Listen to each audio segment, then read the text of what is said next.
সন্ধ্যাবেলায় মুড়ি চানাচুর কিংবা মুড়ি আর তেলে ভাজা খাদ্য সম্ভারে যতই মুখরোচক বিকল্প আসুক না কেন, বাঙালির মুড়ির প্রতি চিরন্তন টান।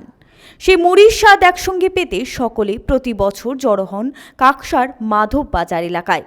মকর সংক্রান্তির দিন কয়েক ঘন্টার জন্য বসে এই মেলা। বহু দূর দূরান্ত থেকে মানুষ এসে এই মেলাতে ভিড় জমায়। কী কারণে এই মুড়ি মেলা?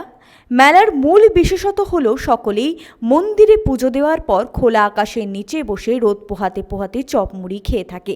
গোটা এলাকা ম ম করে তেলে ভাজার গন্ধে। প্রায় ৩০০ বছর ধরে চলছে প্রাচীন ঐতিহ্যে ঠাসা এই মুড়ি মেলা।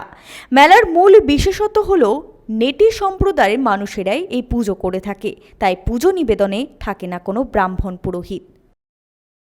আমরা জন্মের আগের থেকে এই পুজো চলে যায়। এখানে মনসা বইধারা পুজো বলে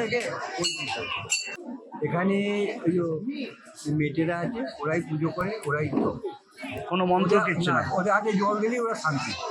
মুড়ি মেলাই বলে এটা। মন্দিরে পুজো দিয়েই শুরু হয় মেলা, চলে হই হুল্লোড়। একটা দিনের জন্যই অপেক্ষায় থাকে স্থানীয় গ্রামবাসীরা।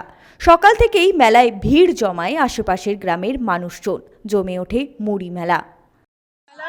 সারা পৃথিবীতে দেখা যায় না, মুড়ি খাওয়ার মেলা, চপ মুড়ি খাওয়ার মেলা এইখানেই দেখা যায়। একদম আলাদা ঐতিহ্য। সবাই এই জিনিসটা খুব মন দিয়ে করে। মুড়ি মেলা, মুড়ি চপ মুড়ি মেলা যাকে বলে, মুড়ির মেলা। আপনারাও মুড়ি খান? আমরা খুব আনন্দ করি, প্রত্যেক বছর আসি।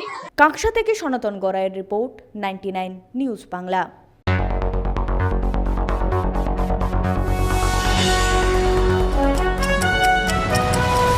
আপনারা দেখছেন 99 নিউজ বাংলা। বদলাবো আমরা।